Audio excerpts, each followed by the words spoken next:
Hello friends, स्वागत है आपका हमारे यूट्यूब चैनल द टीचर जी में। तो आज की इस वीडियो में फ्रेंड्स मैं आपको बताने वाला हूँ शिक्षण अधिगम महाविद्यालय के जो PYQ हैं, जिसमें मैं 2021 से 2022 तक के जो प्रश्न थे उसको बता चुका हूँ।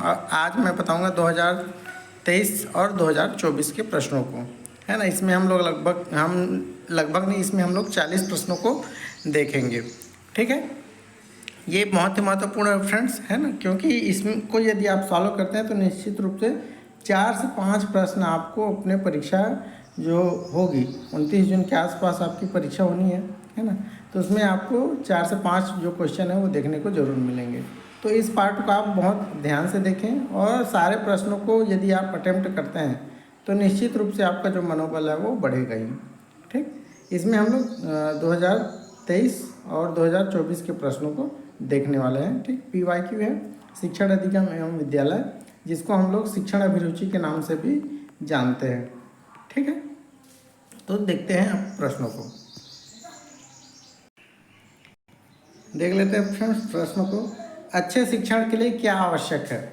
निदान, उपाय, दिशा व प्रतिक्रिया या फिर उपर्युक्त सभी। देखो, कुछ प्रश्न ऐसे रहते हैं फ्रेंड्स कि आपको हिंदी में समझ में नहीं आते हैं ना। यदि आप उसको इंग्लिश में भी रीड करेंगे तो निश्चित रूप से आपकी जो समझ है वो ज़्यादा उसमें फिट बैठेगी, है ना। तो आपसे निवेदन है कि आप हिंदी के साथ साथ इंग्लिश को भी उतनी ही प्राथमिकता के साथ रीड करें, ठीक है। तो इस प्रश्न का जो सही उत्तर मिल जाएगा फ्रेंड्स कि ऑप्शन नंबर डी हमारे इस प्रश्न का सही उत्तर हो जाएगा कि अच्छे शिक्षण के लिए हमारे पास डायग्नोसिस भी होनी चाहिए, रेमेडी भी होनी चाहिए, डायरेक्शन एंड फीडबैक भी होनी चाहिए, ठीक है। तभी जो है अच्छा शिक्षण हो सकता है। मतलब ये यदि कोई समस्या आ रही तो उसका उपाय हमारे पास होना चाहिए, ठीक। और उसका हम लोगों के पास उस उपाय को हम लोग किस प्रकार से कर सकते हैं, है ना, ये हमारे पास होनी चाहिए। मतलब जैसे एक समस्या होती है, डॉक्टर के पास जैसे आप जाते हैं तो वो एक पूरा डायग्नोसिस करते हैं, है ना, उस समस्या का। उसके बाद फिर वो उपाय करते हैं, है ना। उपाय करने के बाद फिर वो डायग्नोसिस करते हैं। तो हमको भी उसी उपाय को करने के बाद क्या करना है, उसका डायग्नोसिस करना है, ठीक। और डायग्नोसिस सही डायरेक्शन और फीडबैक के साथ में होनी चाहिए, तब जाके हमारा जो अच्छा शिक्षण है वो कंप्लीट होता है, ठीक है। चलते हैं अगले प्रश्न की तरफ। एक अच्छा शिक्षक वह है जो कहानियाँ सुनाता है, छात्रों की मदद करता है, छात्रों को सीखने के लिए प्रेरित करता है, या फिर उपर्युक्त में से कोई नहीं। तो फ्रेंड्स, वैसे तो सभी चीज़ें अच्छी लग रही हैं, है ना, लेकिन अच्छा शिक्षक का जो गुण होता है वो क्या रहता है फ्रेंड्स? ऑप्शन नंबर सी के हिसाब से रहता है कि छात्रों को सीखने के लिए जब वो प्रेरित करता है, इंस्पायर स्टूडेंट्स टू लर्न, है ना, तब वो क्या अच्छा शिक्षक कहलाएगा। मतलब हम लोग मान लेते हैं मैं टीचर हूँ, है ना, मैं आपको जैसे प्रेरित कर रहा हूँ, है ना, अपने जो शब्द हैं, अपने वाक्य हैं, उसके अकॉर्डिंग यदि मैं आपको प्रेरित कर पा रहा हूँ तो निश्चित रूप से मेरा जो सिखाना है, मेरा जो लर्नर वाला जो प्रोसेस है वो कंप्लीट हो जाएगा, है ना। तो एक अच्छा शिक्षक कैसे रहेगा? वो छात्रों को प्रेरित करने वाला रहेगा। अब प्रेरित वो कई प्रकार से कर सकता है, उनको पुरस्कार देकर, उनको नई नई कहानियाँ सुनाकर, ठीक है, उनकी सहयोग करके, ठीक, तमाम प्रकार से उनका नैतिक गुणों का विकास करके वो क्या कर सकता है? प्रेरित कर सकता है, ठीक है। आप मतलब मोटिवेट करना है, कुल मिला के कहा जाता है एक प्रकार से मोटिवेट करना है कि आप कर सकते हो, ठीक, आपको ये अच्छी चीज़ आती है, आपकी इसमें अच्छी पकड़ है, आपको जोड़ना अच्छे से आता है, घटाना अच्छे से आता है, ठीक है, हिंदी को आप अच्छे से बोल पाते हैं, इंग्लिश में भी आपकी पकड़ अच्छी है। ऐसे करके हम लोग कहीं प्रेरित करेंगे तो निश्चित रूप से जो छात्र रहेगा वो बहुत अच्छे से और सीखेगा। अगला प्रश्न है हमारा, देख लो 63 नंबर का। आप कक्षा में अधिक छात्रों की भागीदारी सुनिश्चित करना चाहते हैं, निम्नलिखित में से कौन सी शिक्षण पद्धति आप अपनाएंगे? ठीक है, ये आपका क्लासरूम में मान लेते हैं, है ना, और इसमें आप अधिक से अधिक छात्रों को लेकर आना चाहते हैं, तो आप कौन सी शिक्षण पद्धति को अपनाएंगे? ये प्रश्न पूछा गया है। तो प्रदर्शन विधि को, जिसको हम लोग डेमोन्स्ट्रेशन बोलते हैं, चर्चा विधि को, जिसको डिस्कशन बोलते हैं, सस्वर पाठ, जिसको हम लोग रिसिटेशन बोलते हैं, या फिर रोल प्ले, कौन सा शिक्षण विधि आप अपनाएंगे, ये पूछा जा रहा है ना। तो ज़्यादा छात्रों को यदि आपको आकर्षित करना है तो सबसे पहले तो आपको छात्रों से बातचीत करनी होगी। आप बातचीत करेंगे तो छात्र भी आपसे बातचीत करने के लिए धीरे धीरे करके अपना हेजिटेशन को दूर करते हुए आपसे पूर्ण रूप से बात करने के लिए अग्रसर होंगे, है ना। और जब वो चर्चा करेंगे, जब आप चर्चा करेंगे, वो चर्चा करेंगे, है ना, तो निश्चित रूप से आप दोनों के बीच में जो संबंध स्थापित होगा वो प्रगाढ़ होते जाएगा धीरे धीरे, है ना। ऐसा क्यों होगा? क्योंकि आप उनको मौके दे रहे हैं बात करने के लिए। अब बात करने का ये मतलब नहीं है कि कुछ भी बात वो करें, है ना।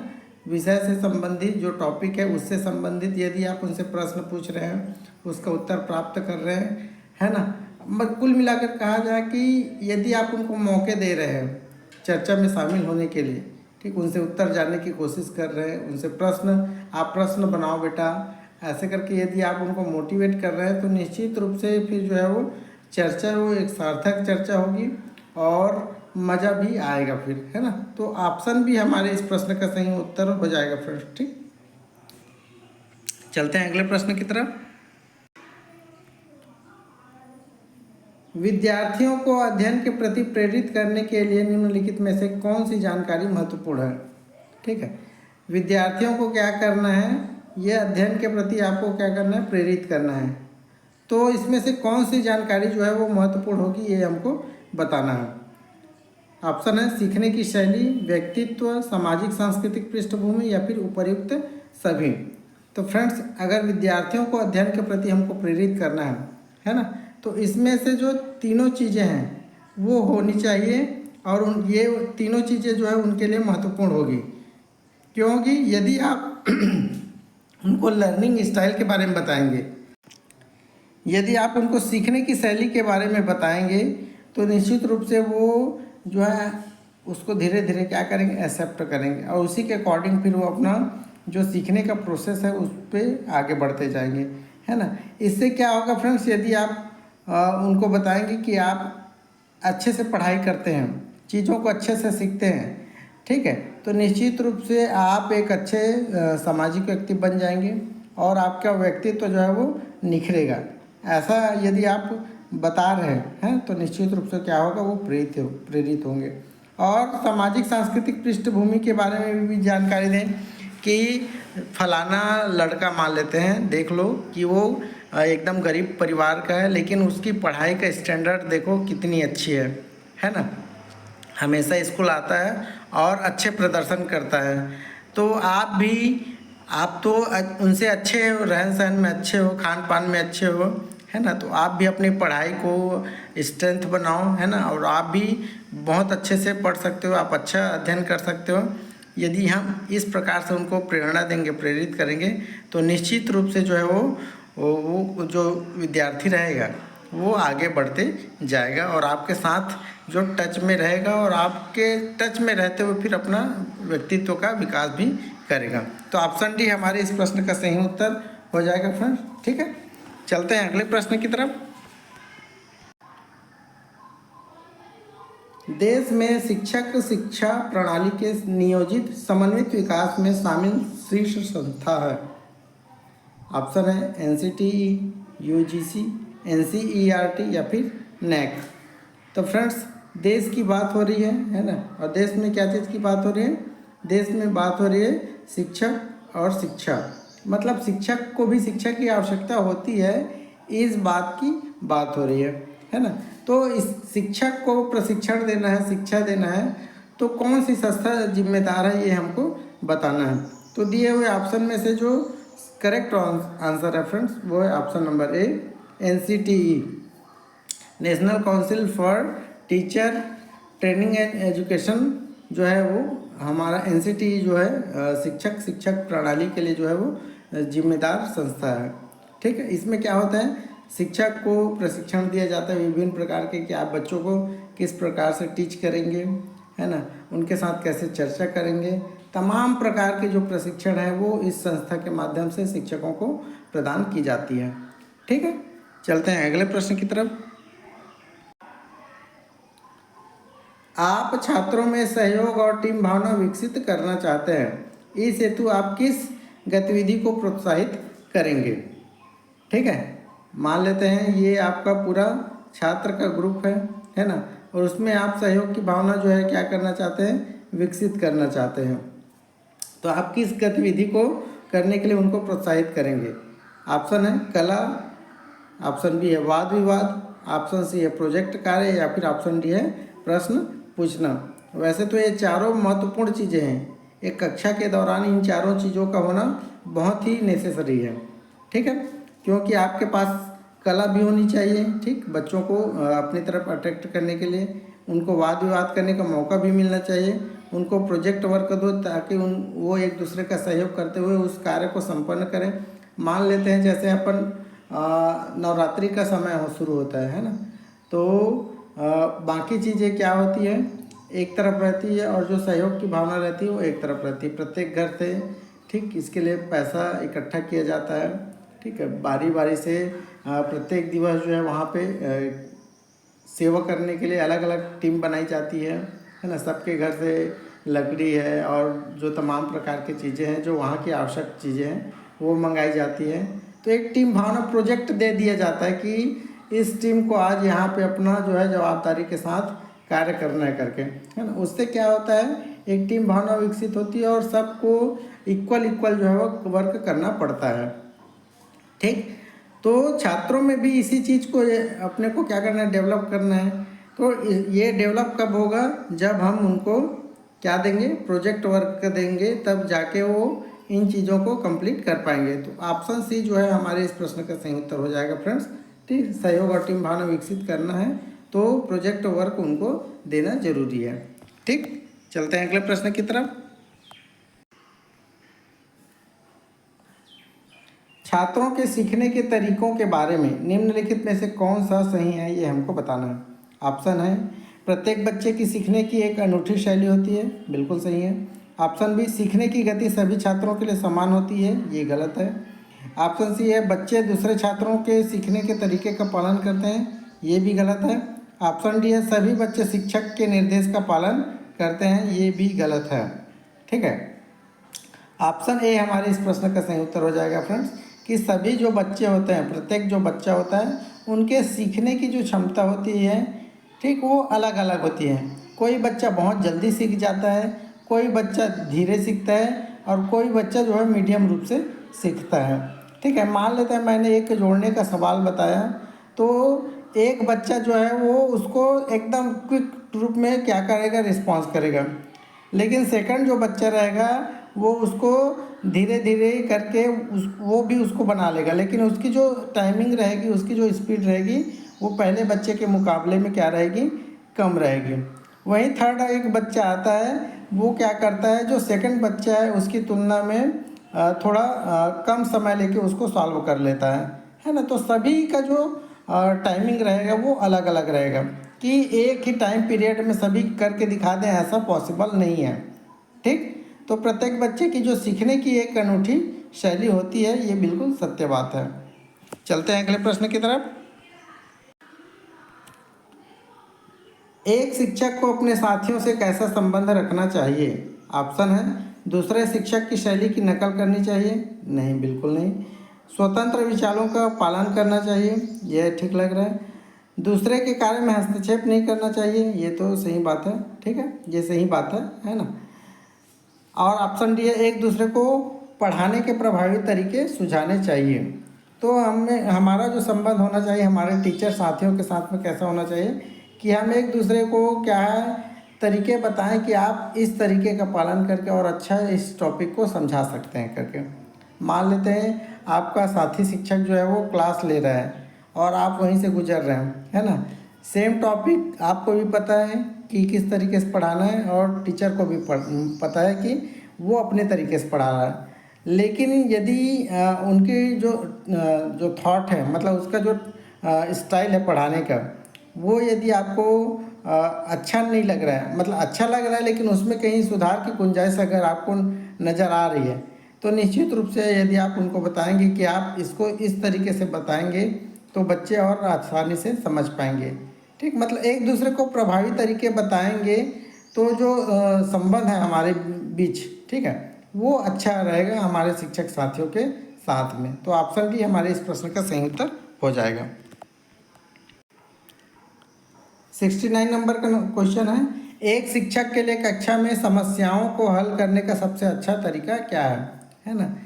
ये आपकी कक्षा है और इसमें तमाम प्रकार की समस्या आपको देखने को मिलेगी, है ना।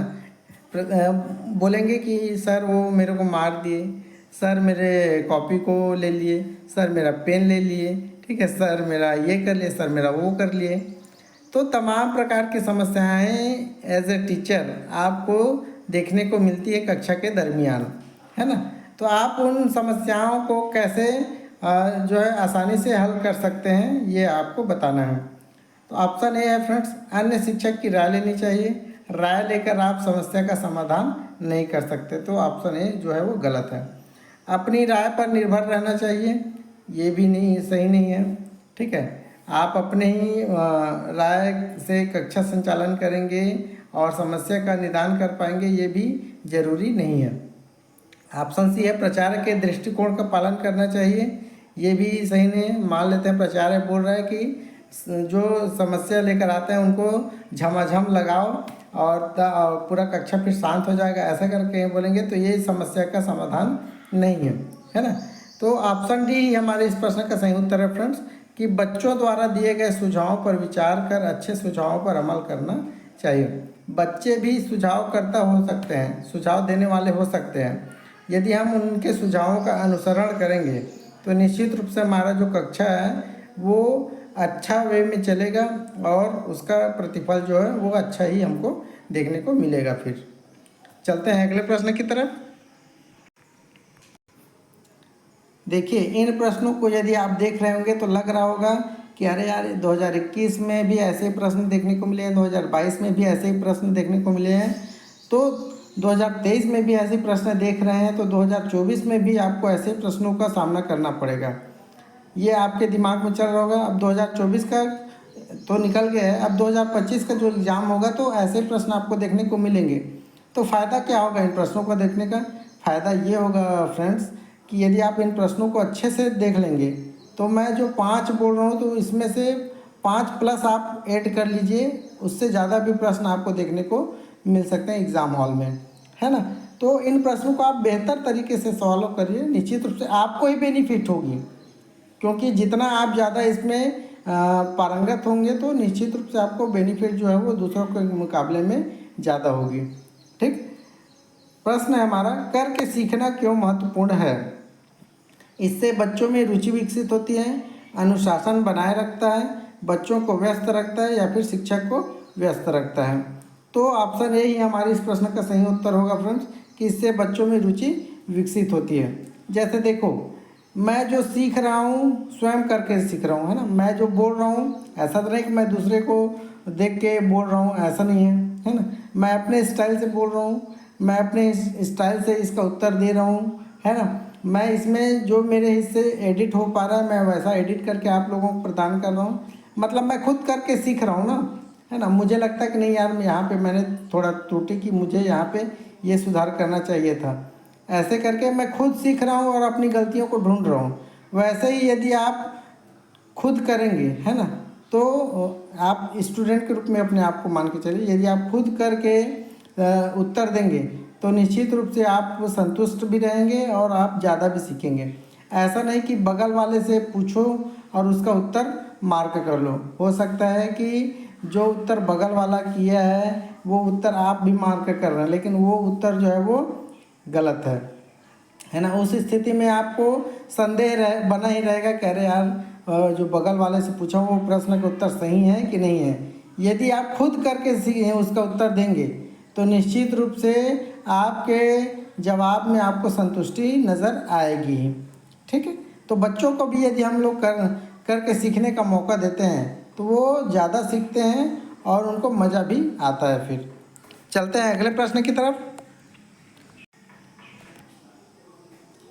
शिक्षक प्रशिक्षण क्यों जरूरी है, ये हमको बताना है।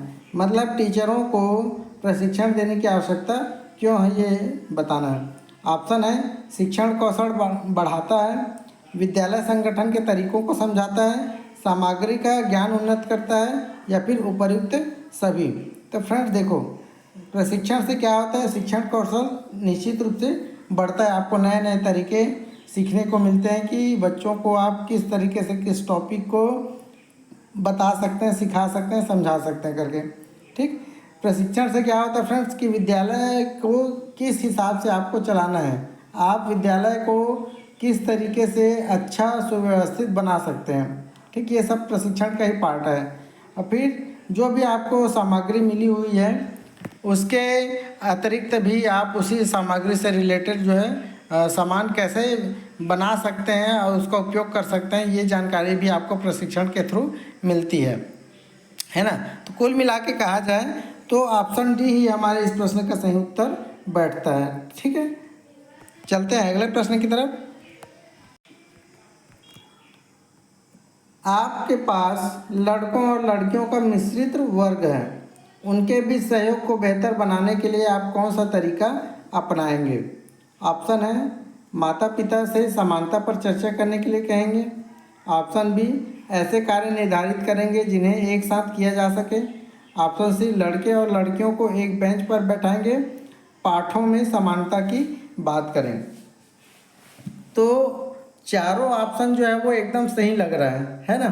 यदि हम लोग माता पिता से भी समानता पर चर्चा करने के लिए कहेंगे तो निश्चित रूप से इसका बेनिफिट जो है वो कक्षा में देखने को मिलेगी। लड़के और लड़कियों को एक बेंच पर बैठाएंगे तो उनका जो हेजिस्ट्रेशन है वो धीरे धीरे क्या होगा, दूर होगा, है ना। और ऑप्शन डी पाठों में समानता की बात करेंगे तो पाठ भी समान रहे और लड़कियों के लिए भी पाठ वही रहे और लड़कों के लिए भी सेम लेसन रहे, तो दोनों में समानता रहेगी तो निश्चित रूप से जो सहयोग की भावना है वो विकसित होगी। लेकिन इन सब से जो महत्वपूर्ण चीज़ है फ्रेंड्स वो क्या है, ऑप्शन नंबर बी है कि ऐसे कार्य हमको निर्धारित करना है कि जिन्हें एक साथ वो कर सकें, है ना। मान लेते हैं बागवानी जैसे करना है स्कूल में, तो यदि हम सबका सहयोग लेंगे तो निश्चित रूप से बागवानी जो कार्य है वो कंप्लीट हो जाएगा, क्योंकि उसमें सभी की सहभागिता रहेगी, है ना। वैसे ही अलग अलग प्रकार के कार्य जो है वो स्कूल में करवाए जाते हैं जिसमें समान रूप से लड़कियां भी शामिल होती हैं और लड़के भी शामिल होकर उसमें सहयोगात्मक रूप से काम करते हैं। ठीक है, तो ऑप्शन बी हमारे इस प्रश्न का सही उत्तर है फ्रेंड्स। चलते हैं अगले प्रश्न की तरफ। निम्नलिखित में से कौन सा एक शिक्षक का अपने छात्रों के प्रति कर्तव्य होना चाहिए। अब शिक्षक की कर्तव्य की बात हो रही है, किसके प्रति, अपने छात्रों के प्रति। ऑप्शन ए है छात्रों का परीक्षा में पास होना, ये नहीं है। छात्रों की कक्षा में उपस्थिति, ठीक है, ये तो अच्छा लग रहा है। सी है छात्रों का अकादमिक, नैतिक और सांस्कृतिक रूप में सुधार, या फिर ऑप्शन डी उपयुक्त में से कोई नहीं। तो फ्रेंड्स एक शिक्षक का अपने छात्रों के प्रति जो कर्तव्य रहता है वो क्या रहता है कि छात्रों का अकादमिक, नैतिक और सांस्कृतिक रूप में सुधार करना ये कर्तव्य होता है या फिर होना चाहिए शिक्षक का। अब अकादमिक से बात यह है फ्रेंड्स कि मान लेते हैं आप वर्ष भर उनको सिखा रहे हैं, है ना, उसका प्रतिफल उनको कैसे मिला, आप उनसे कितना ग्रहण कर पाए, ये होनी चाहिए। ये कब होगी, जब आप उनको अच्छे से सिखाए रहेंगे तभी तो उनका प्रतिफल आपके पास पहुँचेगा, है ना। उनमें नैतिक गुण का विकास यदि आप करते हैं, मान लेते हैं रास्ते से आप गुजर रहे हैं, है ना, वो देखा और देखते ही आपको जो भी उनकी दिनचर्या में जो शामिल है, कह दो कि मान लेते हैं नमस्ते कर दिया, ठीक है, या फिर आप उनके पास जाके रुक रहे हैं तो वो आपसे अच्छे से बात कर रहे हैं, मतलब आपने उनके ऊपर काम किया है और उनके नैतिक विकास के ऊपर भी काम किया है, तो तभी वो आपके पास आके रुक रहे हैं, आपसे बात कर रहे हैं और आपको जो भी सलाम है, नमस्ते है, वो सब कर रहे हैं, है ना। ऐसा नहीं कि आप उनसे बात नहीं किए हैं और वो आपसे प्रभावित हो जाए, ऐसा नहीं होता है, ठीक है। वैसे ही यदि आप सांस्कृतिक रूप में भी उसका सुधार करेंगे, मान लेते हैं जैसे नृत्य है, अपना फोक सॉन्ग है, यदि इन सब चीज़ों के ऊपर उनको बातचीत करने का मौका देंगे, पार्टिसिपेट करने के लिए उनको बोलेंगे, तो निश्चित रूप से फिर वो सांस्कृतिक रूप से भी अपने आप को दक्ष महसूस करेंगे, है ना। तो ऑप्शन सी हमारे इस प्रश्न का सही उत्तर हो जाएगा फ्रेंड्स। चलते हैं अगले प्रश्न की तरफ। विशेषज्ञ और कुशल शिक्षक होने के लिए एक शिक्षक को क्या करना चाहिए, हमको बताना है। ऑप्शन ए है अपने विषय पर लिखना जारी रखना चाहिए, ठीक बात है। संगोष्ठियों में भाग लेते रहना चाहिए, ये बात भी सही है। ऑप्शन सी है अपने विषय की नई पुस्तकों का अध्ययन करना चाहिए, ये बात भी सही है। उपर्युक्त सब करना चाहिए, तो बिल्कुल उपर्युक्त जितना भी काम दिया गया है, ऊपर में जितनी भी बातें लिखी गई है सब होनी चाहिए एक विशेषज्ञ और कुशल शिक्षक में, ठीक है। जो उनका सब्जेक्ट है उस पर वो कंटिन्यू रहे, है ना। और जो भी नए नए प्रशिक्षण हो रहे हैं, संगोष्ठी हो रहे हैं, ठीक है, उसमें वो पार्टिसिपेट करता रहे, ठीक है। और जो भी नई पुस्तकें लॉन्च हो रही हैं उनके सब्जेक्ट से रिलेटेड, है ना, उनका वो निरंतर रूप से यदि अध्ययन करेंगे तो उसका जो बेनिफिट है वो कक्षा में आपको दिखाएंगे ज़रूर। तो 74 नंबर का ऑप्शन डी सही उत्तर है। चलते हैं अगले प्रश्न की तरफ। निम्नलिखित में से कौन सा नकारात्मक दृष्टिकोण वाले शिक्षक के बारे में सही है? जो नेगेटिविटी रखते हैं, ठीक, ऐसे टीचर के बारे में कौन सी बात जो है वो सही है, ये हमको बताना है। ऑप्शन है वह मिलनसार और मस्ती पसंद है। ऑप्शन बी है वह महत्वाकांक्षी और आत्मविश्वासी है। वह व्यावहारिक शिक्षा की अपेक्षा रट कर सीखने पर अधिक बल देता है। वह ईमानदार और जिम्मेदार है।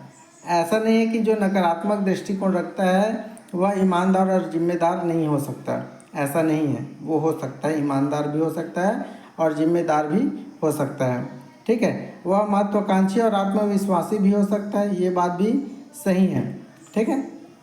और वह मिलनसार और मस्ती पसंद रहता है, ये बात भी सही हो सकती है, ठीक है। लेकिन हमको इसमें से जो बेस्ट ऑप्शन चुनना है तो ऑप्शन सी है।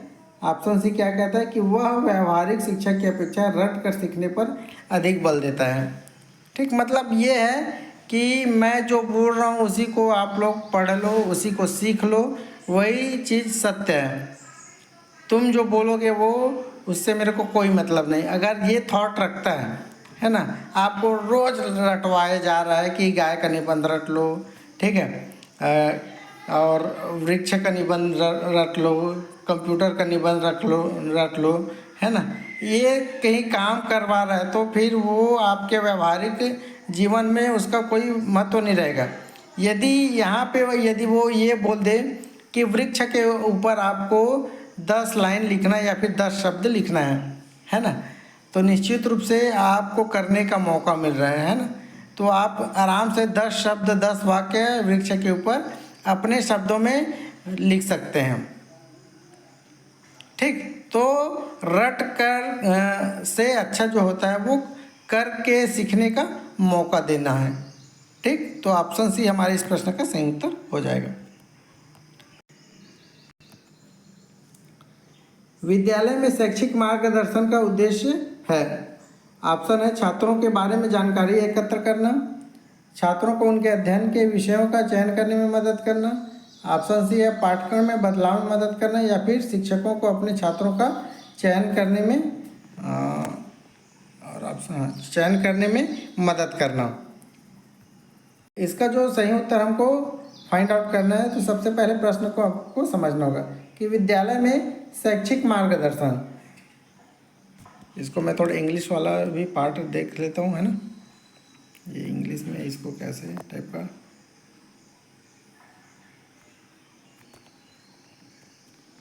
क्या बोला गया है, the objective of the educational guidance in the school is to, मतलब विद्यालय में आपको क्या है, एजुकेशनल गाइडेंस की जो है उद्देश्य को समझाना है।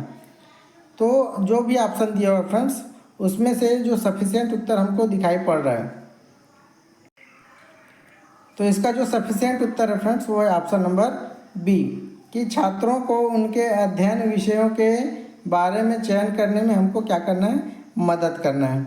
Help the students to select their subjects of study, मतलब हमको क्या मदद करनी है कि जो बच्चा पढ़ना चाहता है, जो विद्यार्थी पढ़ना चाहता है उस विषय के बारे में उसको हम लोग क्या करें, सही गाइड करें कि आपको इसको किस तरीके से स्टडी करना है, इससे आपको क्या क्या बेनिफिट्स होंगी। ये चीज़ें यदि हम बताएंगे तो विद्यालय में जो शैक्षिक मार्गदर्शन का जो उद्देश्य है वो कंप्लीट हो जाएगा। तो ऑप्शन भी हमारे इस प्रश्न का सही उत्तर है, ठीक। चलते हैं अगले प्रश्न की तरफ। निम्नलिखित में से कौन सा कथन सत्य नहीं है, ये हमको बताना है। ऑप्शन है सकारात्मक दृष्टिकोण वाला शिक्षक स्वयं को श्रेष्ठ समझता है, ऐसा नहीं। ऑप्शन बी है एक शिक्षक को अपने विषय पर अधिकार होना चाहिए, बिल्कुल सही बात है। अच्छी शिक्षा मनुष्य के सर्वांगीण विकास में सहायक होती है, ये भी बात सही है। किसी भी शिक्षण अधिगम प्रक्रिया की सफलता शिक्षकों व छात्रों पर निर्भर करती है, ये बात भी बिल्कुल सत्य है। तो नकारात्मक जो कथन है, ठीक है, वो क्या है, वो है ऑप्शन नंबर ए कि सकारात्मक दृष्टिकोण वाला शिक्षक स्वयं को श्रेष्ठ समझता है, ये बात जो है वो बिल्कुल सत्य नहीं है, ठीक है, ये गलत है। और यही हमारे इस प्रश्न का सही उत्तर है। अगला प्रश्न है हमारा, निम्नलिखित में से कौन सा शिक्षण का एक निर्धारित स्तर नहीं है?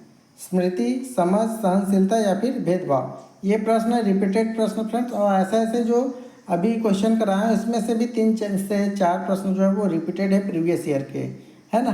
तो उसी का बेनिफिट आपको मिलेगा यदि आप इसको अच्छे से रीड कर पाएंगे।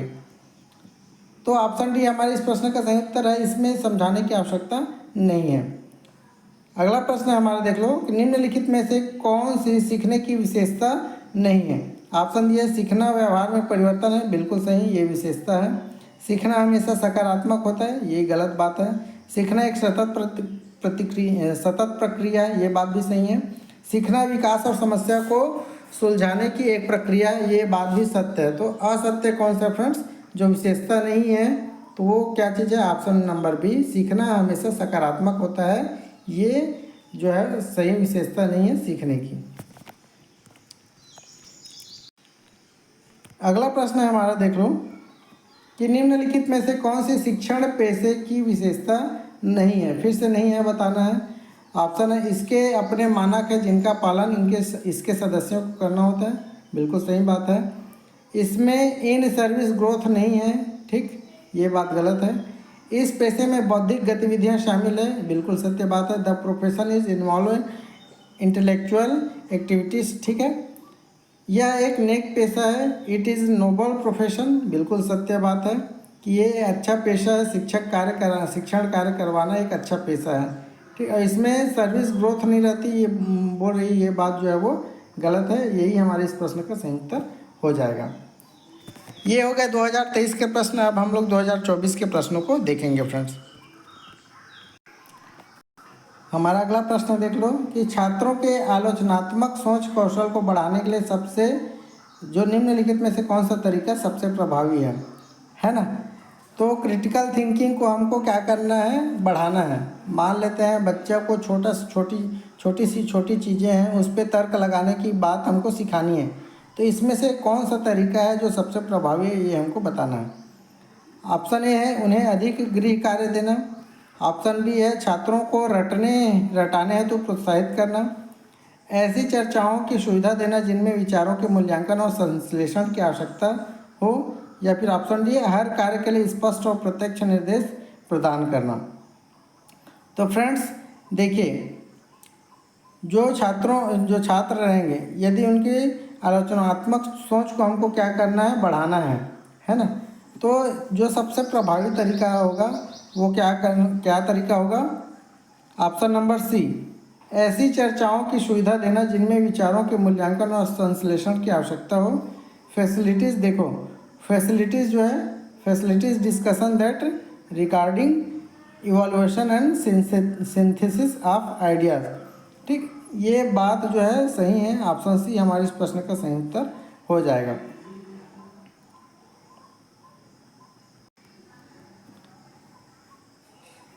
एक शिक्षार्थी केंद्रित कक्षा की विशेषता है, ये हमको बताना है, ठीक। शिक्षार्थी केंद्रित बोल रहे हैं मतलब स्टूडेंट, ठीक है, स्टूडेंट उसमें जो है महत्वपूर्ण भूमिका में रहने वाले हैं, ठीक। ऑप्शन है शिक्षक ज्ञान का प्राथमिक स्रोत होता है। छात्र जानकारी के निष्क्रिय प्राप्तकर्ता होते हैं। ऑप्शन सी, पाठ्यक्रम को जल्दी पूरा करने पर ध्यान केंद्रित किया जाता है। या फिर ऑप्शन डी है छात्र स्वयं के सीखने की प्रक्रिया में सक्रिय रूप से शामिल होते हैं। शिक्षार्थी केंद्रित बोल रहा है मतलब उसमें स्टूडेंट ही इन्वॉल्व रहेंगे। जो टीचर रहेगा वो दर्शक के रूप में कोने में खड़ा रह के देखेगा सब चीज़ों को, है ना। तो ऑप्शन डी हमारे इस प्रश्न का सही उत्तर हो जाएगा कि छात्र स्वयं के सीखने की प्रक्रिया में जो है सक्रिय रूप से शामिल होते हैं। ये शिक्षार्थी केंद्रित कक्षा की विशेषता है। ठीक है। ब्लूम की टैक्सोनॉमी शैक्षिक उद्देश्यों को 3 क्षेत्रों में वर्गीकृत करती है। निम्नलिखित में से कौन सा एक क्षेत्र नहीं है? ये रिपीटेड प्रश्न है फ्रेंड्स, प्रीवियस ईयर में ये क्वेश्चन आए हुए हैं, आप लोग देख लीजिएगा, है ना। तो ऑप्शन ए है संज्ञानात्मक, ऑप्शन बी है भावात्मक, ऑप्शन सी है मनोगामक, या फिर ऑप्शन डी है तकनीकी। तो फ्रेंड्स ये ऑप्शन डी हमारे इस प्रश्न का सही उत्तर हो जाएगा। बाकी ये जो तीनों है ना, ये जो है ब्लूम की टैक्सोनॉमी शैक्षिक उद्देश्यों की जो 3 क्षेत्र हैं वो हैं। ये ऑप्शन डी जो है तकनीकी क्षेत्र, ये ब्लूम की टैक्सोनॉमी का जो शैक्षिक उद्देश्य होता है उसका क्षेत्र नहीं है। अगला प्रश्न है हमारा, संरचनावादी शिक्षण विधियाँ इस पर जोर देती हैं। संरचनावादी मतलब क्या हो गया? ठीक है। ए जानकारी का निष्क्रिय अवशोषण के रूप में सीखना, ये गलत बात है। ज्ञान को स्थिर तथ्यों के रूप में रटना जहाँ पे आए उसको सीधा ग्रास मारना, है ना, अगर वो आपको पॉजिटिव के रूप में नज़र नहीं आती है तब। ऑप्शन सी है सीखने को एक सक्रिय रचनात्मक प्रक्रिया के रूप में देखना, यही हमारे इस प्रश्न का सही उत्तर हो जाएगा। बाकी को देखने की आवश्यकता नहीं है। सकारात्मक कक्षा वातावरण को बढ़ावा देने की सबसे अच्छी रणनीति निम्नलिखित में से कौन सी है? ऑप्शन ए है स्पष्ट नियम स्थापित करना और सुसंगत परिणाम देना। ऑप्शन बी है छात्रों को जो चाहे करने देना, ऐसा नहीं भाई छात्र जो चाहे वो करें, ऐसा नहीं है ना। ऑप्शन सी है टकराव से बचने हेतु नकारात्मक व्यवहार की अनदेखी करना, ये बात भी सत्य नहीं है। केवल शैक्षणिक उपलब्धि पर ध्यान केंद्रित करना, ये बात भी सत्य नहीं है। यदि कक्षा में सकारात्मक वातावरण को बढ़ाना है तो हमको क्या करना होगा? स्पष्ट नियम स्थापित करना होगा और सुसंगत उसका परिणाम देना होगा। ठीक है। यदि आप कक्षा में ये बोलेंगे कि देखिए हम यहाँ सीखने आए हैं और हमको सीखना ही है ना, तो इसमें किसी की मनमानी नहीं चलेगी, ना मेरी मनमानी चलेगी ना आपकी मनमानी चलेगी, है ना। यहाँ नियम स्पष्ट रहे कि आज हमको ये सीखना है, मतलब सीखना है। ठीक। अब इसका मतलब ये नहीं कि उसको डरा धमका के ये सब बोलना है, मतलब उनको अच्छे से बोलना है कि बच्चों आज हमको ये सीखना है और हम लोग साथ में सीखेंगे, सब मिलकर सीखेंगे। अगर ऐसा पॉजिटिव रिस्पांस, पॉजिटिविटी के साथ यदि हम उनके साथ पेश आएंगे तो निश्चित रूप से उसका जो प्रतिफल है वो हमको पॉजिटिव ही मिलेगा। चलते हैं अगले प्रश्न की तरफ। समावेशी शिक्षा का अर्थ है, आपसे एक और विशेष आग्रह है कि जैसे बुनियादी शिक्षा के बारे में मैंने उस दिन बोला था, है ना, अपने पहले वीडियो में, तो बुनियादी शिक्षा को आपको अच्छे से तैयार करके जाना है, वैसे ही समावेशी शिक्षा को भी आपको अच्छे से तैयारी करके जाना है फ्रेंड्स, है ना। हालांकि इसमें प्रश्न रिपीट होगा नहीं होगा उससे आपको कोई मतलब नहीं है, लेकिन आपको इस टॉपिक को अच्छे से तैयार करके जाना है। ठीक है।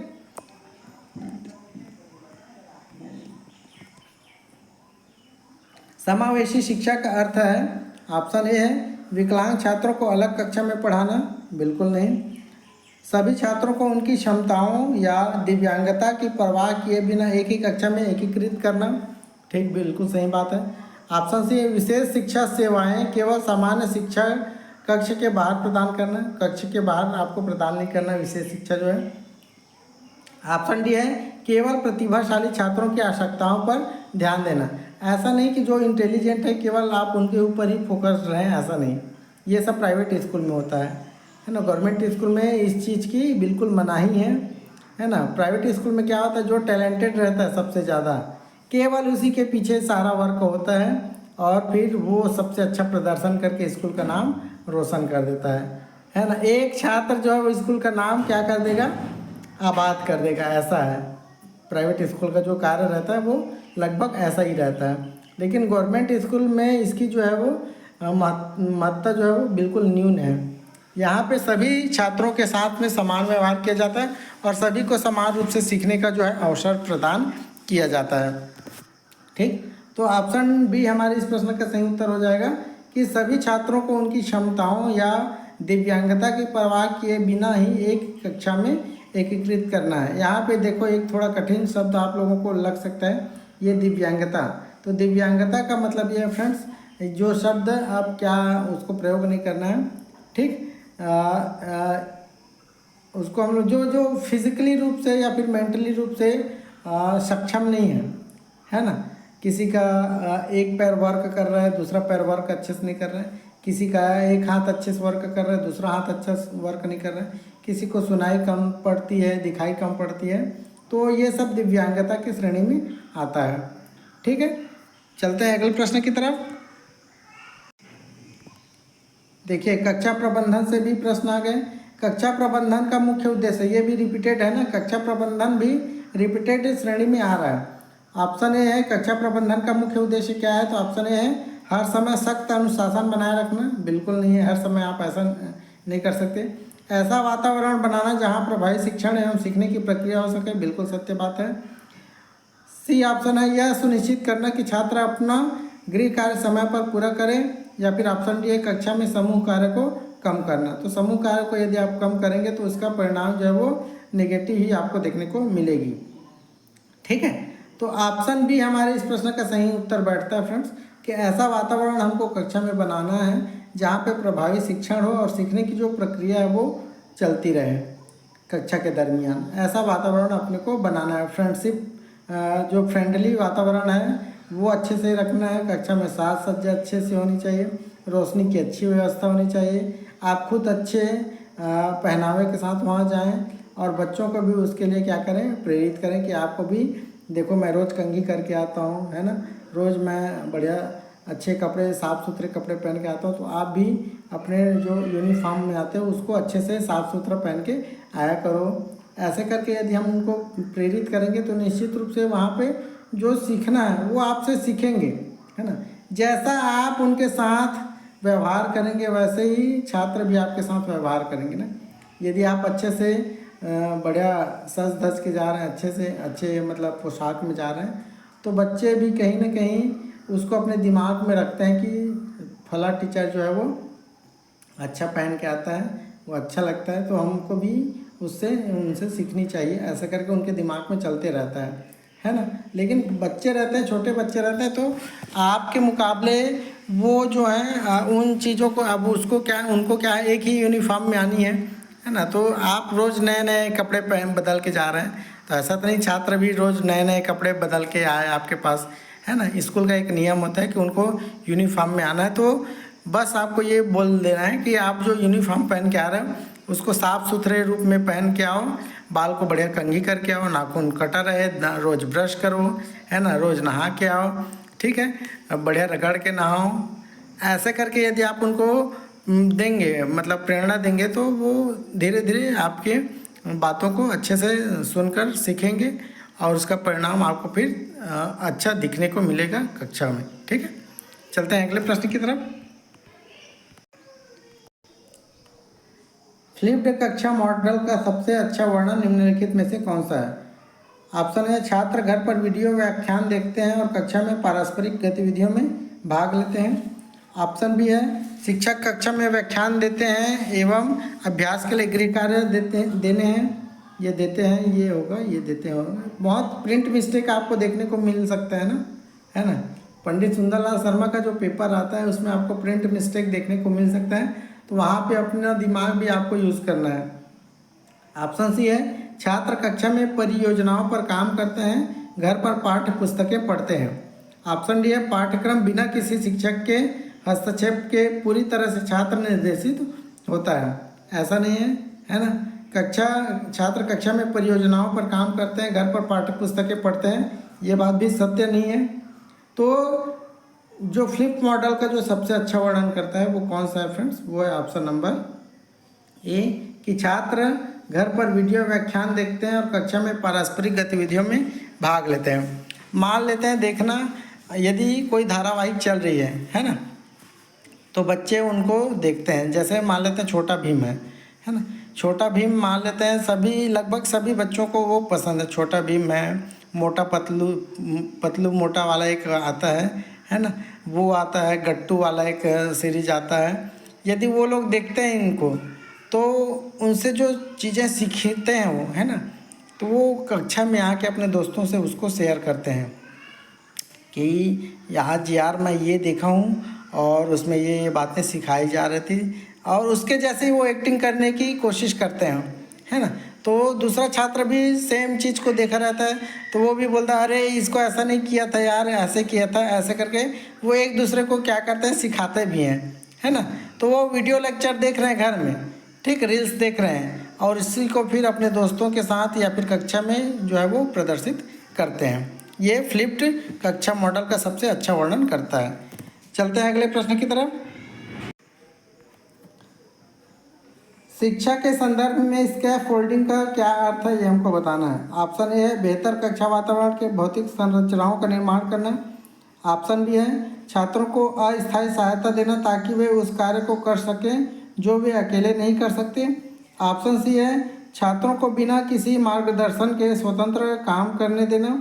या फिर ऑप्शन डी है छात्रों को वास्तुकला डिज़ाइन के बारे में सिखाना स्कैफोल्डिंग कहलाता है। तो फ्रेंड्स, इस प्रश्न का जो सही उत्तर होने वाला है वो है ऑप्शन नंबर बी कि छात्रों को अस्थायी सहायता देना ताकि वे उस कार्य को कर सके जो वे अकेले नहीं कर सकते हैं। ठीक, मान लेते हैं पतंग उड़ाना है, ये कक्षा से बाहर की बात है ना, कक्षा से बाहर का काम है, क्योंकि पतंग तो आप कक्षा से बाहर ही उड़ा सकते हैं ना, है ना। और वैसे देखा जाए तो आप एक कह दो अभिनय के माध्यम से कक्षा के अंदर भी पतंग जो है वो उड़ा सकते हैं। लेकिन मान लेते हैं यदि आप कक्षा के बाहर बच्चा जो है वो पतंग उड़ाना सीख रहे हैं, तो वो क्या अकेले कर पाएगा, क्या नहीं कर पाएगा। क्यों? क्योंकि देखो पतंग को उड़ाने के लिए सबसे पहले तो पतंग को पकड़ना पड़ता है ना। पतंग को पकड़ के ऊपर उछालना पड़ता है, फिर जो रस्सी पकड़ा रहता है, जो धागा पकड़ा रहता है, वो धीरे धीरे धागा को खींच कर फिर खोलते जाता है, तो उसमें उसको सहयोग की आवश्यकता पड़ती है। ठीक वैसे ही कक्षा के अंदर की बात बता रहा हूँ। मान लेते हैं आपने 3 अंकों का जोड़ने का सवाल दिया है, ठीक है, और पहले लाइन को अच्छे से जोड़ लिया, दूसरी लाइन को अच्छे से जोड़ लिया, लेकिन जब वो हासिल वाला आता है वो वहाँ पे वो अटक जाता है। तो वहाँ पे आपको क्या करना है, उनका सहयोग करना है कि ये यहाँ पे इतनी हासिल मिली हुई है, तो अब हासिल मिली है तो उसको हम लोग पूरा लिखेंगे, क्योंकि अब कुछ चीज़ें नहीं बची है जोड़ने के लिए। ऐसा करके यदि हम वहाँ पे सहयोग करेंगे तो वो स्कैफोल्डिंग के अंतर्गत आ जाएगा और उसके अर्थ को जो सही रूप से क्या करेगा, डिफाइन करेगा। ठीक, ऑप्शन बी हमारे इस प्रश्न का सही उत्तर है फ्रेंड्स। चलते हैं अगले प्रश्न की तरफ। योगात्मक आकलन का मुख्य उपयोग है। ऑप्शन ए है छात्र के सीखने की निगरानी करना और तुरंत प्रतिक्रिया देना। ये भी रिपीटेड प्रश्न की श्रेणी में आता है फ्रेंड्स। तो आपको आकलन को, मूल्यांकन को अच्छे से तैयार करके जाना है। छात्र के सीखने की निगरानी करना और तुरंत प्रतिक्रिया देना, ये योगात्मक आकलन का मुख्य उपयोग है क्या? तो ऐसा नहीं है, ठीक है। ऑप्शन बी है शिक्षण रणनीतियों को अनुकूलित करने के लिए शैक्षिक निर्देशन सूचित करना।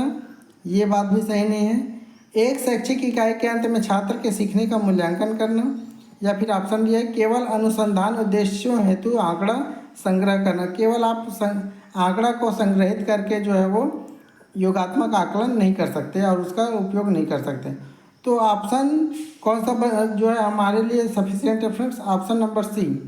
ऑप्शन सी हमारे इस प्रश्न का सही उत्तर हो जाएगा कि योगात्मक आकलन का जो मुख्य उपयोग होता है वो क्या होता है कि एक शैक्षिक इकाई के अंत में छात्र के सीखने का मूल्यांकन करना। अब ये एक शैक्षिक इकाई से क्या मतलब है कि एक शैक्षिक इकाई से मतलब ये है फ्रेंड्स, मान लेते हैं आप माह में क्या करते हैं, आकलन करते हैं, ठीक है, इकाई वार टेस्ट लेते हैं ना, ठीक, यूनिट टेस्ट जिसको बोलते हैं। यूनिट टेस्ट में जो आप पढ़ा रहते हैं, मान लेते हैं आपने एक यूनिट पढ़ाया, मान लेते हैं, ठीक है, सीखो पाठ आपने पढ़ाया। आप सीखो पाठ का ही आप यदि आप टेस्ट ले रहे हैं 1 सप्ताह के बाद या फिर 1 महीने के बाद में, तो बच्चा उनसे क्या उस सीखो पाठ में क्या क्या सीख चुका है ये आपको पता करना है। तो ये कब पता चलेगा? जब आप उसका आकलन करेंगे, है ना। तो ये यूनिट आकलन का हो गया। वैसे ही यदि आप एनुअल एग्ज़ाम लेते हैं या फिर हाफ ईयरली लेते हैं या फिर त्रैमासिक परीक्षा लेते हैं, तो ये सब योगात्मक आकलन के अंतर्गत आ जाता है। क्योंकि आपको उससे क्या है, आंकड़े मिल जाते हैं और ये अंत में होती है, कह दो अंत में उनका आप मूल्यांकन कर रहे हैं, तो एक पीरियड के अंत में आप उसका मूल्यांकन कर रहे हैं, है ना। ये हमारे योगात्मक आंकलन के अंतर्गत आ जाएगा, ऑप्शन नंबर सी। चलते हैं अगले प्रश्न की तरफ। 71 नंबर का क्वेश्चन देख लो फ्रेंड्स। निम्नलिखित में से अंतर्निहित प्रेरणा का एक उदाहरण कौन सा है? Which of the following is an example of intrinsic motivation. Intrinsic motivation है ना, इंट्रिंसिक मोटिवेशन है, ठीक। ऑप्शन है अंतर्निहित प्रेरणा का हमको क्या बताना है, उदाहरण बताना। एक अच्छे प्रदर्शन के लिए पुरस्कार प्राप्त करना अंतर्निहित प्रेरणा का उदाहरण है क्या? नहीं। दंड से बचने के लिए कड़ी मेहनत करना, ये भी नहीं है। व्यक्तिगत रुचि एवं आनंद हेतु नई भाषा सीखना, या फिर ऑप्शन डी है अतिरिक्त क्रेडिट बिंदु के लिए असाइनमेंट पूरा करना। तो आपको असाइनमेंट पूरा कर लिया और आपको बोनस अंक मिलेगा, ऐसा नहीं होता है ना। जो नंबर निर्धारित है वही अंक आपको मिलेगा। ऐसा नहीं कि आप 10 नंबर का क्वेश्चन है और आपने सबसे पहले असाइनमेंट पूरा कर लिया तो आपको 11 नंबर मिल जाएगा, ऐसा नहीं होता है ना। 10 नंबर ही आपको मिलेगा और मैक्सिमम रूप से देखा जाएगा तो आपको 10 से कम भी मिल सकता है, यदि आप पहले कर रहे हैं या फिर बाद में कर रहे हैं। तो फ्रेंड्स, इस प्रश्न का जो सही उत्तर हो जाएगा वो क्या हो जाएगा, ऑप्शन नंबर सी हो जाएगा कि व्यक्तिगत रुचि एवं आनंद हेतु नई भाषा सीखना।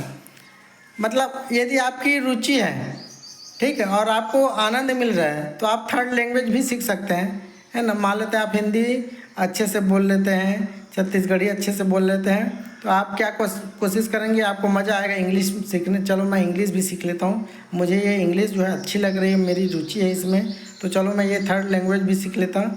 ऐसे करके उसमें यदि आप सीखते हैं तो यही आपका अंतर्निहित प्रेरणा है। मतलब आप अपने खुद से मोटिवेट हो रहे हैं, अपने अंदर से मोटिवेट हो रहे हैं कि मुझे ये करना है, ऐसे करके, ठीक। ऑप्शन सी हमारे इस प्रश्न का सही उत्तर है। चलते हैं अगले प्रश्न की तरफ। 72 नंबर का क्वेश्चन देखो। निम्नलिखित में से परियोजना आधारित सीखने की एक विशेषता कौन सी है?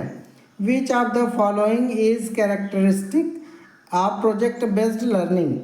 ऑप्शन ए है तथ्यों को याद रखने और दोहराने पर फोकस करना। मतलब ये रटने वाली बात हो रही है, ये नहीं है, परियोजना में ये सब काम नहीं होता रटने वाला। ऑप्शन बी है वर्कशीट और प्रश्नोत्तरी को पूरा करने पर जोर देना। ये काम भी प्रोजेक्ट वर्क में नहीं होता है। ऑप्शन सी है छात्रों को गहन ज्ञान प्राप्त करने के लिए वास्तविक दुनिया की परियोजनाओं में संलग्न करना। या फिर डी ऑप्शन है एकल पाठ्य पुस्तक को जानकारी के एकमात्र स्रोत के रूप में उपयोग करना। तो ये बात भी सही नहीं है फ्रेंड। जो सही बात ठहर रही है वो कौन सी है, वो है ऑप्शन नंबर सी कि छात्रों को गहन ज्ञान प्राप्त करने के लिए वास्तविक दुनिया की परियोजनाओं में संलग्न करना। Engaging students in complex real world projects to acquire deeper knowledge है। मतलब ये है फ्रेंड्स कि यदि हम वास्तविक दुनिया के उदाहरण से उनको परिचय कराते हैं, उनको खुद करने देते हैं कि आपको अपने घर का सर्वे करना है, ये काम यदि आप देंगे तो निश्चित रूप से बच्चा उसको करके आएगा। कि वो ये भी करेगा कि आप उनको निर्देशित करेंगे कि आपको अपने घर के ये काम करके आने हैं, कि आपके घर में कितने सदस्य हैं, कितनी महिलाएं हैं, कितने पुरुष हैं, कितने बच्चे हैं, कितने पढ़े लिखे हैं, कितने नहीं पढ़े लिखे हुए हैं, ठीक, कौन नौकरी करता है, कौन नौकरी नहीं करता, आपके घर में खान पान कैसी होती है, ठीक। यदि ये उसको आप निर्देशित कर देंगे तो निश्चित रूप से बच्चा जो है अपने घर के बारे में इतनी सारी जानकारी जो है वो इकट्ठा करके आपको दे देगा। मतलब उसको एक प्रोजेक्ट वर्क मिला है ना, तो उस वर्क को अब वो करके आएगा और उस वर्क को करके वो मज़ा भी पाएगा और सीखेगा भी कि नहीं अपने घर के बारे में भी ये जानकारी रखनी चाहिए, ठीक। बाकी चीज़ों के बारे में भी वो ऐसे ही है, वो जो है वो कार्य कर सकता है यदि आप उनको प्रोजेक्ट वर्क देते हैं तो, ठीक। चलते हैं अगले प्रश्न की तरफ। सहकारी अधिगम में शिक्षक की भूमिका मुख्य रूप से है। In cooperative learning the teacher's role is primarily to. Option है ज्ञान के एकमात्र प्रदाता के रूप में कार्य करना, ऐसा नहीं है। समूह गति की निगरानी और आवश्यकता अनुसार मार्गदर्शन करना। ऑप्शन सी केवल व्यक्तिगत प्रदर्शन के आधार पर छात्रों का मूल्यांकन करना, ये बात भी नहीं है।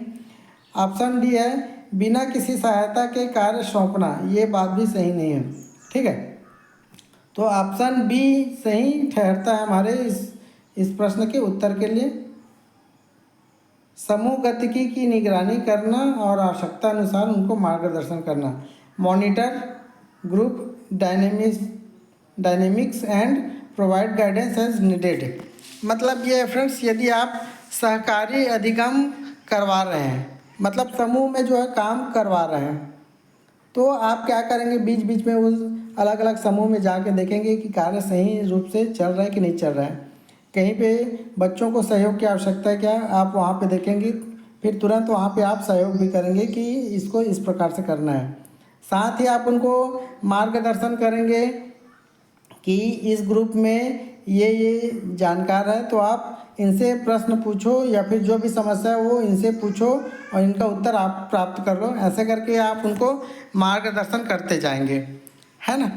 तो इस प्रश्न का जो सही उत्तर ठहरता है वो ऑप्शन नंबर बी है। चलते हैं अगले प्रश्न की तरफ। अनुभवात्मक अधिगम शब्द को सबसे अच्छा किस रूप में परिभाषित किया गया है? ऑप्शन है व्याख्यान और नोट्स लेने के माध्यम से सीखना, ये नहीं। तथ्यों और जानकारी को याद करके सीखना, नहीं। ऑप्शन सी प्रत्यक्ष अनुभव द्वारा सीखना, या फिर ऑप्शन डी है मानकीकृत परीक्षण पूरा करके सीखना। तो फ्रेंड्स, अनुभव से जो सीखना है वो किस रूप में अच्छे से परिभाषित किया गया है? तो प्रत्यक्ष अनुभव करके यदि आप सीखते हैं, है ना, तो यही हमारे अनुभवात्मक अधिगम को जो है वो परिभाषित करेगा। प्रत्यक्ष अनुभव मतलब आप उसको छू कर देख कर यदि खुद से सीखेंगे तो वो हमारा जो है वो अनुभवात्मक अधिगम के अंतर्गत आ जाएगा। चलते हैं अगले प्रश्न की तरफ। मेटाकॉग्निशन का अर्थ है जटिल समस्याओं को हल करने की क्षमता, स्वयं के सोचने की प्रक्रियाओं के बारे में सोचना, बड़ी मात्रा में जानकारी को याद करने की प्रक्रिया, या फिर नए शारीरिक कौशल सीखना, ये मेटाकॉग्निशन का अर्थ है। तो फ्रेंड्स, मेटाकॉग्निशन का जो सही में अर्थ है, ठीक है, वो क्या चीज़ है? ऑप्शन ए जटिल समस्याओं को हल करने की जो क्षमता है उसको हम लोग क्या बोलते हैं? मेटाकॉग्निशन बोलते हैं। ठीक है, अगला प्रश्न है हमारा, देख लो। सहपाठी ट्यूटरिंग एक प्रभावी शिक्षण रणनीति है क्योंकि यह शिक्षक के कार्यभार को कम करता है, ऐसा नहीं। छात्र अक्सर एक दूसरे की अवधारणाओं की व्याख्या से अच्छे से सीखते हैं। ऑप्शन सी, यह शिक्षक नेतृत्व वाले निर्देश की आवश्यकता को प्रतिस्थापित करता है। इसमें कम योजना और तैयारी की आवश्यकता होती है। तो फ्रेंड्स देखो, सहपाठी ट्यूटरिंग मतलब अपना जो सहपाठी है, जो आपके कक्षा में पढ़ रहा है, यदि आप उससे कैसे अच्छे से सीख सकते हैं ये हमको बताना है। तो फ्रेंड्स, कैसे सीखते हैं? तो यह छात्र अक्सर एक दूसरे की अवधारणाओं की व्याख्या से जो है अच्छा सीखते हैं। मतलब छात्र क्या करते हैं, एक दूसरे से जो चीज़ें हैं वो सीखते जाते हैं। मान लेते हैं हम लोग एक ही बेंच में बैठे हुए हैं, मैं और मेरा एक फ्रेंड, है ना। जो चीज़ें मुझे आ रही है वो मेरे फ्रेंड को नहीं आ रही है, लेकिन धीरे धीरे यदि मैं उसको सिखाते जाऊंगा बेंच में बैठे बैठे, है ना, या फिर बेंच में बैठे बैठे, या फिर कक्षा में भ्रमण करते हुए, या फिर मैदान में भ्रमण करते हुए यदि उसको मैं सिखा रहा हूँ, तो निश्चित रूप से मेरा फ्रेंड भी धीरे धीरे उन चीज़ों को जो है वो सीखते जाएगा, है ना, जो चीज़ें उसको नहीं आ रही थी।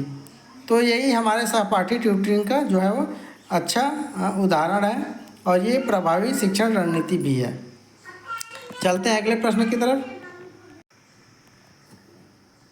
राष्ट्रीय अध्यापक शिक्षक परिषद का मुख्य कार्य है नए अध्यापक शिक्षा संस्थानों को मान्यता प्रदान करना, अध्यापक शिक्षा संस्थानों की मान्यता रद्द करना, अध्यापक शिक्षा संस्थानों के लिए मानक तथा मानदंड निर्धारित करना, या फिर उपर्युक्त सभी। तो फ्रेंड्स, उपर्युक्त सभी ही हमारे इस प्रश्न का सही उत्तर है। ठीक है, कि जो राष्ट्रीय अध्यापक शिक्षक परिषद होता है, जिसको हम लोग NCTE बोलते हैं, ये NCTE को आपको बहुत अच्छे से तैयारी करके जाना है। समझ में आ रहा है ना, क्योंकि इससे रिलेटेड जो है प्रत्येक वर्ष प्रश्न आपको देखने को मिलेंगे। आप यदि हमारे पुराने वीडियो को भी देखेंगे या फिर इन दोनों वीडियो को देखेंगे तो कंपेयर करके देख लेना कि एनसीटीई से प्रश्न प्रत्येक वर्ष पूछे गए हैं या नहीं पूछे गए हैं। ठीक है, चलते हैं अगले प्रश्न की तरफ। एक अच्छा शिक्षक वह है जो, ऑप्शन है कहानियाँ सुनाता है, ये रिपीटेड प्रश्न है फ्रेंड्स, है ना। छात्रों की मदद करता है, छात्रों को सीखने के लिए प्रेरित करता है, या फिर उपयुक्त में से कोई नहीं। तो जो प्रेरणा वाली बात आती है, प्रेरित जहाँ पे आया मतलब वो उत्तर सही हो जाना है। ठीक, तो ऑप्शन सी ही हमारे इस प्रश्न का सही उत्तर है, इसमें डिटेल करने की आवश्यकता नहीं है। शिक्षक का गुण हमेशा पूछता है, एक शिक्षक का गुण बताओ, एक शिक्षक की अच्छी विशेषता बताओ, तो इससे प्रश्न हमेशा ही पूछा गया है। तो आप इस टॉपिक को भी अच्छे से तैयार करके जाएंगे। अगला प्रश्न है हमारा, विद्यालय की जलवायु का क्या अर्थ है, ये हमको बताना है। विद्यालय के भौतिक वातावरण की स्थिति? नहीं। विद्यालय के अंदर हवा की गुणवत्ता? नहीं। विद्यालय के वातावरण में शैक्षणिक, सामाजिक एवं भावनात्मक पहलुओं की समग्र गुणवत्ता? ऑप्शन डी है विद्यालय का तापमान और मौसम की स्थिति। तो फ्रेंड्स, विद्यालय की जलवायु का क्या मतलब है, तो the overall qualities of academic, social and emotional aspects of schools environments, ये हमारा जो है विद्यालय की जलवायु का अर्थ के रूप में गिना जाएगा।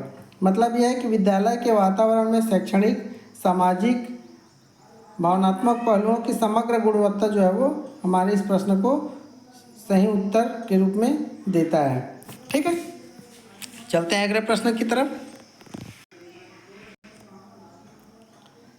शिक्षा में समाजीकरण का क्या महत्व है? ऑप्शन है केवल शैक्षणिक कौशल पर ध्यान केंद्रित करना? नहीं। छात्रों को समाज के नियमों और मूल्यों को समझने और अपनाने में मदद करना? बिल्कुल सत्य बात है। छात्रों को अकेले पढ़ने के लिए प्रोत्साहित करना? बिल्कुल नहीं। छात्रों को प्रतियोगिता के महत्व को समझाना? ये बात भी समाजीकरण का नहीं है। ठीक है, तो जो समाजीकरण का है वो क्या चीज़ है, वो है ऑप्शन नंबर बी, छात्रों को समाज के नियमों और मूल्यों को समझने और अपनाने में मदद करना जो है वो शिक्षा में समाजीकरण का महत्व है। ठीक है, तो ये थे कंप्लीट आप लोगों के लिए 2021 से लेकर 2024 तक के महत्वपूर्ण शिक्षण अभिरुचि से रिलेटेड प्रश्न फ्रेंड्स, है ना। उम्मीद है ये प्रश्न आपको अच्छे लगे होंगे और इसको आप अटेम्प्ट करके अच्छे फील कर रहे होंगे, है ना। और आगे भी वीडियो मैं प्रोवाइड कराऊंगा, ये इसका एक पार्ट और आएगा, शिक्षण अभिरुचि का एक पार्ट और आएगा प्रीवियस ईयर को लेकर, है ना। इसके बाद मैं फिर जो है MCQ करवाऊँगा टॉपिक वाइज। ठीक, तो यदि ये वीडियो आपको पसंद आई होगी तो वीडियो को ज़रूर लाइक करिएगा। चैनल पे नए होंगे तो चैनल को सब्सक्राइब कर लीजिएगा। यदि आप हमारे टेलीग्राम ग्रुप से नहीं जुड़े हुए होंगे, हमारे व्हाट्सएप ग्रुप से नहीं जुड़े हुए होंगे, तो दोनों का जो लिंक है फ्रेंड्स वीडियो के डिस्क्रिप्शन में मिल जाएगा, आप वहाँ से जाके जुड़ जाइएगा। ठीक है, मिलते हैं फिर नेक्स्ट वीडियो में, तब तक के लिए बने रहिए आप हमारे चैनल द टीचर जी के साथ। धन्यवाद।